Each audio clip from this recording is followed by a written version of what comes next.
ఢిల్లీలోనే సీఎం రేవంత్ రెడ్డి మకాం వేశారు. మూడో రోజు కూడా హస్తిన్లోనే ఉన్నారు ఆయన.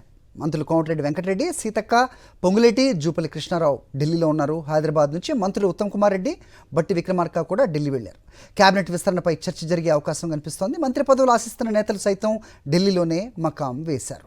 రైట్, పలువురు కీలక మంత్రులు ముఖ్యమంత్రితో సహా ఢిల్లీలో ఉన్న నేపథ్యం. దీనిపైన అప్డేట్స్ మా కరెస్పాండెంట్ రాకేష్ అడిగి తెలుసుకుందాం. రాకేష్, చెప్పండి, మంత్రివర్గ విస్తరణ ఆశావాహులు ఎవరి పేర్లు ఎక్కువగా వినిపిస్తున్నాయి?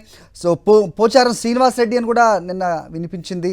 సో ప్రస్తుతం జీవన్ రెడ్డికి కూడా మంత్రి పదవి హామీ ఇచ్చారని కూడా తెలుస్తోంది. సో చాలా పేర్లు వినపడుతున్న నేపథ్యం ఏంటి మీ దగ్గర ఇన్పుట్స్?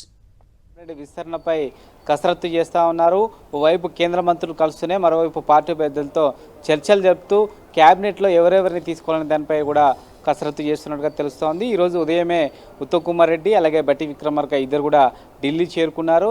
మొత్తం 6 మంత్రులు ప్రస్తుతం సీఎంతో కలిసి 7 ఢిల్లీలో ఉన్నారు. పార్టీకి సంబంధించిన చేరికల విషయం కానీ, క్యాబినెట్ విస్తరణకు సంబంధించి కానీ, పీసీసీ అభ్యర్థి ఎంపికకు సంబంధించి కానీ మొత్తం అంశాలపైన ఈరోజు క్లారిటీ వచ్చే అవకాశం ఉన్నట్టుగా తెలుస్తోంది. ప్రస్తుతం క్యాబినెట్లో కేవలం 11 మందే ఉన్నారు. ఇంకొక 6 క్యాబినెట్లో అవకాశం కల్పించాల్సిన అవసరం ఉంది కాబట్టి దానికి సంబంధించి కసరత్తు చేస్తూ ఉన్నారు. ఉమ్మడి హైదరాబాద్తో పాటు ఉమ్మడి నిజామాబాద్, ఉమ్మడి ఆదిలాబాద్ జిల్లాలకు ప్రస్తుత క్యాబినెట్లో చోటు కల్పించలేదు. ఈ నేపథ్యంలో ఈ 3 ఉమ్మడి జిల్లాలకు అవకాశం కల్పించబోతున్నారు. ప్రాబబుల్స్ లిస్ట్ చూస్తే చాలా పెద్దదిగా ఉందని చెప్పుకోవచ్చు. దానికి సంబంధించిన లిస్ట్ కనుక చూస్తే మనకు ఉమ్మడి ఆదిలాబాద్ నుంచి ప్రస్తుతం మంచిర్యాల నుంచి గెలిచిన ఎమ్మెల్యే ప్రేమ్ సాగర్ రావు మంత్రి పదవి ఆశిస్తున్నారు. దీంతోపాటు గడ్డం వివేకు అలాగే వినోద్ ఇద్దరు కూడా మంత్రి పదవి కోసం ప్రయత్నం చేస్తున్నట్టుగా తెలుస్తోంది. అయితే గడ్డం వివేకు కొడుకు గడ్డ వంశీకి గతంలో ఎంపీగా అవకాశం ఇచ్చిన నేపథ్యంలో ఆయనకు ఇస్తారా ఇవ్వరనే ఒక చర్చ అయితే జరుగుతుందని చెప్పుకోవచ్చు. ఒకవేళ ఎస్టీ కోటా కనుక వర్కౌట్ అయితే ఎడమ బోర్జు కూడా అవకాశం ఉండే పరిస్థితి కనబడుతున్నట్టుగా తెలుస్తోంది. ఈ 4 పేర్లు అయితే ప్రస్తుతం క్యాబినెట్ విస్తరణలో ఉమ్మడి ఆదిలాబాద్ జిల్లా నుంచి వినిపిస్తున్నాయి.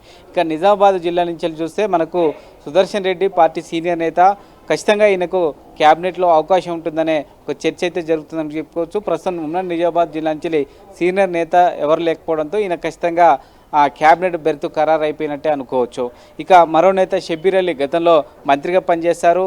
ప్రస్తుతం నిజామాబాద్ అర్బన్ నుంచి పోటీ చేసి ఓడిపోయినప్పటికీ ఒకవేళ మైనారిటీ కోట నుంచి కనుక ఇవ్వాలనుకుంటే ఈయనకి ఇచ్చే అవకాశం ఉంది. ప్రస్తుతం సంబంధించి ప్రభుత్వంలో భాగస్వామ్యం అయినప్పటికీ ఒకవేళ అవకాశం కల్పించాలని హైకమాండ్ కనుక భావిస్తే ఈయనకి ఎమ్మెల్సీ ఇచ్చి అవకాశం కల్పించే అవకాశం ఉంది. ఇక మరో నేత మహేష్ కుమార్ గౌడ్, ఆయన పీసీసీ పదవి కూడా అడుగుతూ ఉన్నారు. దానికి సంబంధించిన చర్చలు కూడా జరుగుతూ ఉన్న నేపథ్యంలో ఒకవేళ అక్కడ కనుక వర్కౌట్ కాకపోతే తనకు ఉమ్మడి నిజామాబాద్ నుంచి మంత్రిగా అవకాశం ఇవ్వమని కోరుతూ ఉన్నారు. ప్రభుత్వం ఏర్పాటైన తర్వాత ఎమ్మెల్సీగా పార్టీ అవకాశం కల్పించిన నేపథ్యంలో ఈయన పేరు కూడా ఉమ్మడి నిజామాబాద్ నుంచి వినిపిస్తూ ఉంది. ఇక నల్లగొండ నుంచి చూస్తే కోమటిరెడ్డి రాజగోపాల్ రెడ్డి పేరు కూడా వినిపిస్తూ ఉంది. ఆయనకు గతంలోనే హామీ ఇచ్చినట్టుగా ప్రచారం జరుగుతున్న నేపథ్యంలో ఆయనకు మరి మంత్రివర్గంలో అవకాశం కల్పిస్తారా లేకుంటే పార్టీ బాధ్యతలు అప్పగిస్తారని చూడాలి.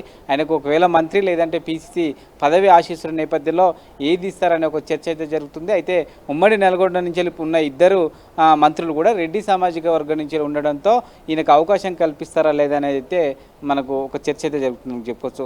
మరోనైతే బాలునాయక్ ఎస్టీ సామాజిక వర్గం నుంచి, ముఖ్యంగా ఎస్టీలో కోయ సామాజిక వర్గం నుంచి సీతక్క ఇప్పుడు మంత్రిగా ఉన్న నేపథ్యంలో లంబాడ సామాజిక వర్గం నుంచి మిగతా ఉన్న లంబాడ ఎమ్మెల్యేలో బాలునాయక్ సీనియర్గా ఉన్న నేపథ్యంలో ఆయనకు అవకాశం కల్పిస్తారని చర్చ జరుగుతుంది. ఆయనకు దానికి సమర్థుడనే వాయిస్ కూడా ప్రస్తుతం పార్టీలో చర్చ జరుగుతుంది.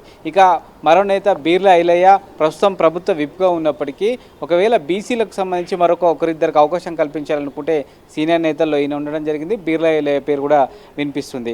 ఇక హైదరాబాద్ విషయానికి వస్తే హైదరాబాద్లో ఒక్క ఎమ్మెల్యే కూడా కాంగ్రెస్ లేడు. బీఆర్ఎస్ నుంచి గెలిచిన దాన నాగేందర్ కాంగ్రెస్ చేరడంతో ఆయనకు అవకాశం కల్పిస్తారని చర్చ జరుగుతున్నప్పటికీ ఆయన పేరును ప్రస్తావనకు తీసుకొస్తున్నారు.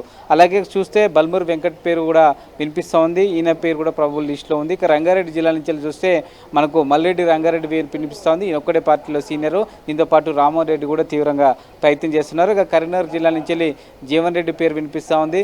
జీవన్ రెడ్డి ప్రస్తుతం అసంతృప్తిగా ఉన్న నేపథ్యంలో ఆయనకు సాటిస్ఫై చేసేందుకు రెండవది సీనియర్ నేత కాబట్టి అవకాశం కల్పిస్తారని ఒక చర్చ జరుగుతుంది.